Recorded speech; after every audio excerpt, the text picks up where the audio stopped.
नमस्कार, good morning. मी मनाली. आपण पाहताय न्यूज 18 लोकमत. राज्यातल्या महत्त्वाच्या बातम्या वेगवान स्वरूपात पाहणार आहोत. पाहूयात बातमी 36 जिल्ह्यांची.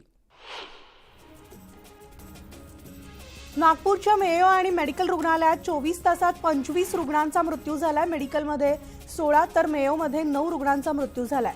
दगावलेल्यांमध्ये नवजात शिशूसह विविध वयोगटातील रुग्ण आहेत. अत्यवस्थ व्हेंटिलेटरवरील रुग्णांना खासगी रुग्णालयात रेफर करत असल्यानं मृत्यूचा आकडा वाढत असल्याचा प्रशासनाचा दावा आहे.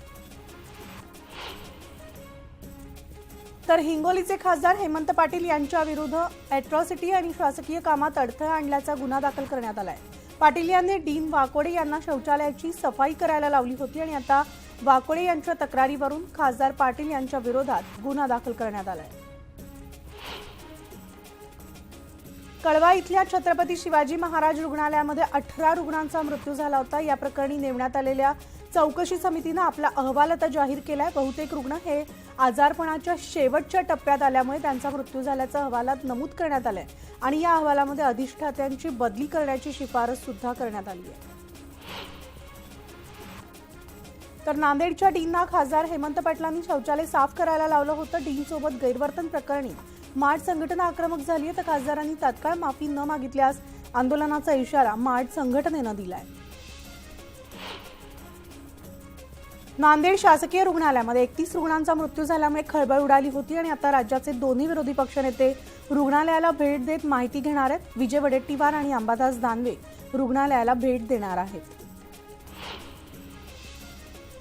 भुसावळ शहरातील गाडगेबाबा महाराज मुख्य रुग्णालयासह 5 नागरी प्राथमिक आरोग्य केंद्र आहेत. या केंद्रात दररोज 500हून अधिक रुग्णांची तपासणी करण्यात येते. तर या केंद्रामध्ये फेब्रुवारीपर्यंत पुरेल इतका औषध साठा असल्याची माहिती प्रशासनानं दिली आहे. राज्याचे मुख्यमंत्री एकनाथ शिंदे आणि उपमुख्यमंत्री देवेंद्र फडणवीस हे दिल्लीच्या दौऱ्यावर आहेत. तर केंद्रीय गृहमंत्री अमित शहांच्या निवासस्थानी तिघांमध्ये बैठक पार पडली. यामध्ये मंत्रिमंडळ विस्तार, पालकमंत्रीपदावर चर्चा झाल्याची माहिती समोर येते. 16 आमदार अपात्र प्रकरणी सुप्रीम कोर्टात आता पुढील सुनावणी 9 ऑक्टोबरला होणार आहे. तर सुनील प्रभू आणि विधानसभा अध्यक्ष राहुल नार्वेकर असं हे प्रकरण आहे. सुप्रीम कोर्टानं आमदार अपात्र प्रकरणाचा निर्णय राहुल नार्वेकरांवर ढकललाय आणि त्यानुसार राहुल नार्वेकरांनी प्रक्रिया सुरू केली आहे. मात्र या निर्णय प्रक्रियेत राहुल नार्वेकर दिरंगाई करत असल्याचा आरोप सुनील प्रभूंनी याचिकेत केलाय. तर स्थानिक स्वराज्य संस्थांच्या निवडणुकांबाबत सुप्रीम कोर्टामधली सुनावणी तब्बल 2 महिन्यांनी लांबणीवर गेली आणि ही सुनावणी आता थेट 28 नोव्हेंबरला होणार आहे. तर ऑगस्ट 2022 पासून सुनावणी लांबणीवर जातीय. मुंबई पुण्यासह अनेक महानगरपालिका, नगरपालिका, जिल्हा परिषदेच्या निवडणुका या याचिकेमुळे खोळंबल्या आहेत. तर राज्याचे उपमुख्यमंत्री अजित पवारांच्या देवगिरी या निवासस्थानी महत्त्वाची बैठक पार पडल्याची माहिती मिळते. या बैठकीत पालकमंत्री आणि कॅबिनेट मंत्रिपदावर चर्चा करण्यात आल्याची माहिती आहे. तसंच या बैठकीमध्ये विधान परिषद आमदारांवर सुद्धा चर्चा झाल्याची माहिती समोर आली आहे. तर राष्ट्रवादीच्या फुटीनंतर आता सुप्रिया सुळेंनी अजित पवारांचं नाव न घेता जोरदार निशाणा साधलाय. आपण राज्यातल्या पक्षाच्या कारभारात कोणतीही ढवळाढवळ केली नसताना सुद्धा त्यांच्या पोटात का दुखत होता असा थेट सवाल सुप्रिया सुळेंनी उपस्थित केलाय. खासदारकीच्या तिकिटावरूनही सुप्रिया सुळेंनी अजित पवारांवर शरसंधान साधलंय. तर नुकतंच कल्याणमध्ये मनसे आमदार राजू पाटील यांच्या वाढदिवसाच्या दिवशी भावी खासदार असे बॅनर झळकले होते आणि त्यावर काही लोकांना मोठी स्वप्न पडतायत. पण स्वप्न पाहताना माजी आमदार असं लागू नये म्हणजे झाला असा टोला श्रीकांत शिंदे यांनी आमदार राजू पाटलांचं नाव न घेता लगावलाय. मनोज जरांगे पाटील हे आजपासून 2 दिवस धाराशिव जिल्हा दौऱ्यावर आहेत. तर कळंब शहरामध्ये जरांगे पाटील हे जाहीर सभा घेणार आहेत. उद्या ते तुळजापुरात जाऊन आई तुळजाभवानीचा आशीर्वाद घेणार असून या दौऱ्याच्या वेळेस जरांगे पाटलांच्या स्वागताचे बॅनर सुद्धा झळकत आहेत. तर राज्य निवडणूक आयुक्त UPS मदान यांनी राज्यातील ग्रामपंचायत निवडणुकांबाबत घोषणा केली आहे आणि त्यानुसार जळगाव जिल्ह्यात 167 ग्रामपंचायतींच्या सार्वत्रिक निवडणुका आणि 81 ग्रामपंचायतीच्या पोटनिवडणुकीमध्ये 128 रिक्त पदांसाठी निवडणुका होणार आहेत.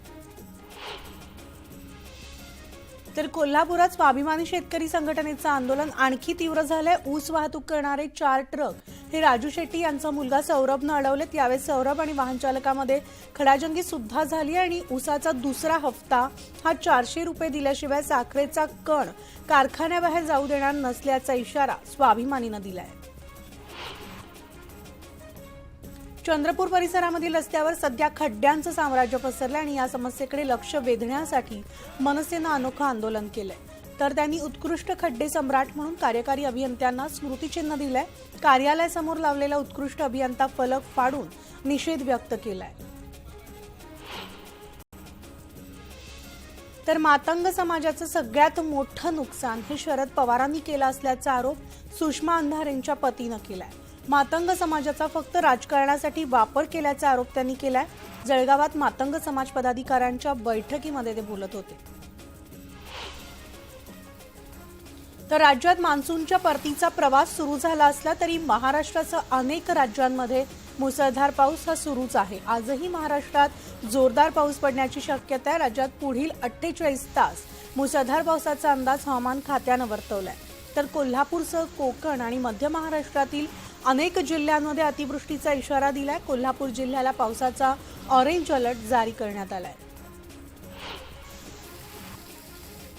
उरणकरांची पाणी चिंता आता मिटली आहे। रानसई धरणात पुढील वर्षी एप्रिलपर्यंत पुरेल इतका साठा जमा झालाय। तर पाऊस लांबल्यामुळे उरणच्या नागरिकांना पाणी पुरवठा करणाऱ्या रानसई धरणाच्या मृत साठ्यातून पुरवठा करण्यात येत होता आणि उरणच्या औद्योगिक आणि नागरिकांना रानसई धरणातून दररोज 40 दशलक्ष लिटर पाण्याचा पुरवठा केला जातोय। तर नागपूरमध्ये ढगफुटी सदृश्य पावसानं झालेल्या नुकसानीचे 22,000 पंचनामे आता पूर्ण झालेत। आजपासून सानुग्रह अनुदान पूरग्रस्तांच्या खात्यात जमा होणार आहे। तर ही मदत थेट पीडितांच्या बँक खात्यात जमा होईल। जून जुलैमध्ये अतिवृष्टी पूर चक्रीवादळामुळे शेतीचं नुकसान झालेल्या शेतकऱ्यांना शासनाकडून 1071 कोटी 77 लाख रुपयांचा निधी जाहीर झालाय। मात्र आता हा निधी वितरित करताना घालण्यात आलेल्या अटींमुळे नवा वाद उफाळून येण्याची शक्यता निर्माण झाली आहे। केंद्र शासनानं चक्रीवादळ पूर इत्यादी आपत्तीबाबत दिलेल्या अटींची पूर्तता करण्यास सांगितलंय। गोंदिया जिल्ह्यात धान पीक कापणीसाठी तयार झाले आणि अनेक शेतामध्ये थोड्याफार प्रमाणात पाणी असल्यामुळे आता सध्या पाणी सुकण्याची वाट शेतकरी पाहतोय। दरम्यान जर पुन्हा पावसानं हजेरी लावली तर पीक हातचं वाया जाण्याची भीती शेतकऱ्यांना सतावतीये। तर मावळमधील इंद्रायणी तांदूळ राज्यभर प्रसिद्ध आहे। तालुक्यामध्ये 95% इंद्रायणी वाणाची लागवड केली जाते। इंद्रायणी भाताची चव, चिकटपणा, उत्पन्न यामुळे शेतकरी या वाणाला पसंती देतात। पुढील 1.5 महिन्यात भात तयार होणार असून उत्पन्नामध्ये वाढ होणार असल्याचं शेतकऱ्यांनी सांगितलंय। तर दसरा दिवाळीमध्ये महागाईचा फटका जो आहे तो सर्वसामान्यांना बसण्याची चिन्ह आहे। मुंबई कृषी उत्पन्न बाजार समितीमध्ये एका महिन्यात हरभरा, मसूर, उडीद, मूग, वाटाणा आणि शेंगदाणे दरात मोठ्या प्रमाणात वाढ झाली आहे। तुरडाळीच्या दरामध्ये सुद्धा प्रचंड वाढ झाली असून होलसेल मार्केटमध्ये दर हा प्रति किलो 165 वर पोहोचलाय। एपीएमसी मध्ये लिंबाची आवक कमी झाल्यामुळे लिंबाच्या दरात वाढ झालेली आहे। किरकोळमध्ये 3 रुपयांना मिळणारे लिंबू आता 5 रुपयांना मिळतात आणि पुढील कालावधीत दर आणखीन वधारण्याची शक्यता वर्तवली आहे। तर ध्वनी प्रदूषण प्रकरणी पुणे शहरामध्ये 8 गुन्हे दाखल करण्यात आलेत। गणपती विसर्जन मिरवणुकीमध्ये मोठ्यानं डीजे लावणं या मंडळांना महागात पडलंय। शहरामधील येरवडा, हडपसर, वानवडी, विमानतळ, चंदनगर, कोथरूड या पोलीस स्टेशनमध्ये एकूण 8 गुन्हे दाखल करण्यात आले।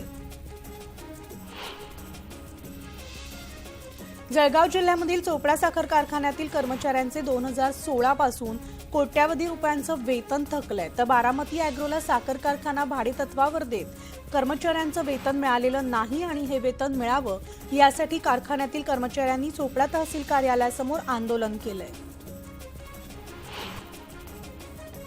तर पुणे जिल्ह्यामधील नवमतदारांच्या नोंदणीमध्ये चिंचवड विधानसभा मतदारसंघानं अव्वल स्थान कायम ठेवलं। जिल्ह्यातील 21 विधान मतदारसंघामध्ये सर्वाधिक 8,722 नवमतदारांची नोंदणी चिंचवड मतदारसंघात झाली आहे। तर राज्यात मतदार पुनरीक्षण मोहिमेत सर्वाधिक 1,26,000 नवमतदारांची नोंदणी सुद्धा पुणे जिल्ह्यात झाली आहे। तर विविध मागण्यांसाठी प्रहार जनशक्तीकडून गोंदिया तहसील कार्यालयावर अनोख्या पद्धतीने आंदोलन करण्यात आले। तिरोडा येथील सुकडी नाका ते तहसील कार्यालयापर्यंत मोर्चा काढण्यात आलाय आणि तहसीलदारामार्फत 13 विविध मागण्यांचं निवेदन मुख्यमंत्र्यांना पाठवण्यात आले। जळगाव जामोद तालुक्यामध्ये ढगफुटी झाली होती। यामध्ये आता नुकसान झालेल्या नागरिकांना अद्यापही मदत मिळाली नाहीये, तर ही मदत द्यावी यासाठी पूरग्रस्तांनी उपविभागीय कार्यालयासमोर धरणं आंदोलन केले। जळगावामधील धरणगाव तालुक्यामध्ये ठाकरे गटाच्या वतीनं होऊ दे चर्चा या कार्यक्रमाला आता सुरुवात केली असून त्याला नागरिकांचा उत्स्फूर्त प्रतिसाद मिळतोय। जिल्हा प्रमुख, नगराध्यक्ष, पदाधिकारी यांनी ग्रामस्थांची वेगवेगळी उदाहरणं मांडत सरकार कशा पद्धतीनं अपयशी ठरलं याबाबतची चर्चा केली आहे। तर धोकादायक इमारतींच्या पुनर्विकासाला विरोध करत अडथळा आणणाऱ्या सदनिका मालकांच्या निष्कासनाबाबत अधिनियमात सुधारणा करण्याचा निर्णय राज्य मंत्रिमंडळ बैठकीत घेण्यात आलाय आणि या संदर्भातील अध्यादेश लवकरच काढला जाणार आहे। त्यामुळे आता इमारतींच्या पुनर्विकासाला गती मिळणार आहे। देशातील घरांच्या विक्रीत मागील वर्षीच्या तुलनेत जुलै ते सप्टेंबर या तिमाहीत 36% वाढ झाली आहे। तर देशातील प्रमुख 7 महानगरांमध्ये 1,20,000 घरांची विक्री झाली आहे। विशेष म्हणजे यामधील निम्म्याहून अधिक घरांची विक्री हे मुंबई आणि पुण्यात झाली। मुंबईमध्ये पुनर्विकासाचे वारे वाहत असताना सर्वसामान्य मुंबईकरांसमोर विचित्र समस्या निर्माण झाली आहे। मुंबई शहराच्या उपनगरांमध्ये गेल्या काही महिन्यांपासून मुंबईतील विविध भागांमध्ये भाड्याच्या घरांची मागणी तीव्र वाढली आहे। परिणामी घरमालकांनी घरांचं भाडं हे किमान 15 ते 20% वाढवलं आहे। मुंबई आणि नवी मुंबई या 2 महत्त्वाच्या शहरांना जवळ आणणाऱ्या बहुचर्चित शिवडी न्हावा शेवा सागरी सेतूपासून नवी मुंबई आंतरराष्ट्रीय विमानतळाला थेट जोडणारा नवा सागरी किनारा मार्ग उभारण्याचा निर्णय सिडको प्रशासनानं घेतलाय। तर महाराष्ट्र सागरी किनारा व्यवस्थापन प्राधिकरणानं या महत्त्वाकांक्षी प्रकल्पास हिरवा कंदील दाखवलाय। तर खाडीच्या बाजूने समांतर असा हा किनारा मार्ग थेट विमानतळाच्या दिशेने नेण्यात येणार आहे। मध्य आणि कोकण रेल्वे मार्गावरून धावणाऱ्या रेल्वेगाड्यांच्या वेळेत बदल करण्याचा निर्णय मध्य रेल्वेने घेतलाय। तर रविवारपासून नव्या वेळेनुसार रेल्वेगाड्या धावतील आणि नवीन वेळापत्रकात नवीन मार्गावर गाड्या सुरू करण्यात येतील। तर काही मार्गावरील गाड्यांची संख्या वाढवण्यात येते।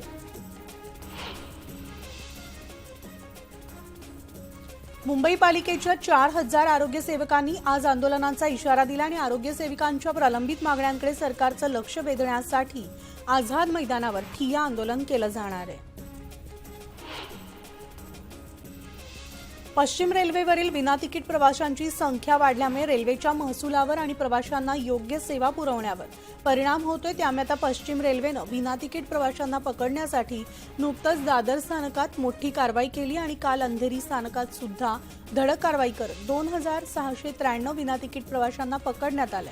तर या विनातिकीट प्रवाशांकडून 7,14,055 रुपये दंड वसूल करण्यात आलाय। तर हार्बर मार्गावरील विशेष मेगा ब्लॉकचा फायदा आता NMMTला झालाय। तर 2 दिवसात NMMTनं CBD ते पनवेल दरम्यान तब्बल 408 फेऱ्या आणि इतर परिसरात 468 फेऱ्या मारल्या। त्यामुळे आता उपक्रमास तब्बल 20 लाख रुपयांचं अतिरिक्त उत्पन्न प्राप्त झालंय। पुणे लोणावळा रेल्वे मार्गावर 4 वर्षांपूर्वी 3ऱ्या आणि 4थ्या मार्गिकेचा पहिला विस्तार प्रकल्प सादर करण्यात आला होता। त्यानंतर सुधारित अहवाल तयार करत 3 महिन्यांहून अधिक कालावधी उलटलाय। मात्र अद्यापही ठोस निर्णय न झाल्यानं प्रकल्पाची किंमत तब्बल 216 कोटी रुपयांनी वाढली आहे।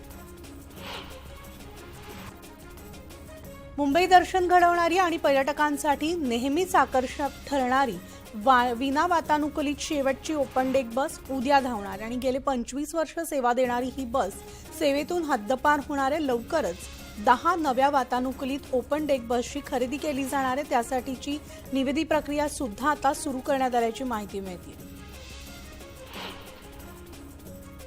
तर मुंबईत गेल्या 2 महिन्यांपासून साथीच्या आजारांनी डोकं वर काढलंय। त्यामध्ये मलेरिया, डेंग्यू आजाराचे रुग्ण हे ऑगस्ट महिन्यातून सप्टेंबर महिन्यात अधिक असल्याचं आढळलंय। तर त्यामुळे आता पालिकेनं काळजी घेण्याचं आवाहन नागरिकांना केलंय। तर महाराष्ट्र राज्य रस्ते विकास महामंडळाअंतर्गत मुंबईच्या प्रवेशद्वारावर असलेल्या टोल नाक्यांवर 1 ऑक्टोबरपासून दरवाढ लागू झाली। त्यामुळे आता शालेय बस चालकांनी 5% भाडेवाढ करण्याचा निर्णय घेतला आणि ही भाडेवाढ 1 ऑक्टोबरपासून लागू करण्यात आल्यानं त्याचा फटका 3500 विद्यार्थ्यांना पालकांना सुद्धा बसणार आहे। तर वाशिम जिल्ह्यात चोरट्यांचा सुळसुळाट झालेला असून चोरट्यांनी मंदिरातील दानपेटीवर डल्ला टाकलाय। मंदिरामधील दानपेटी चोरट्यांनी पळवून नेल्यानं गजानन महाराजांच्या भक्तांमधून संताप व्यक्त होतोय। चोरट्यांना जेरबंद करण्याची मागणी भक्तांनी केली आहे। जळगावमधील गणेश कॉलनीत घरामध्ये गॅस सिलेंडरनं अचानक पेट घेतल्यानं घरात आग लागल्याची घटना घडली आहे। तर महिलेनं जीवाची पर्वा न करता धगधगत्या आगीत शिरून गॅस सिलेंडरचा स्विच बंद केल्यानं मोठा अनर्थ टळलाय। मात्र आता या आगीत कुटुंबातील संसार उपयोगी वस्तू पूर्णपणे जळून खाक झाला असून संसार उघड्यावर आलाय। आणि या बातम्यांचं बुलेटिनमध्ये एक छोटासा ब्रेक घेऊन लगेचच परत इतरही बातम्या पाहणार आहोत। तेव्हा पाहत राहा न्यूज 18 लोकमत।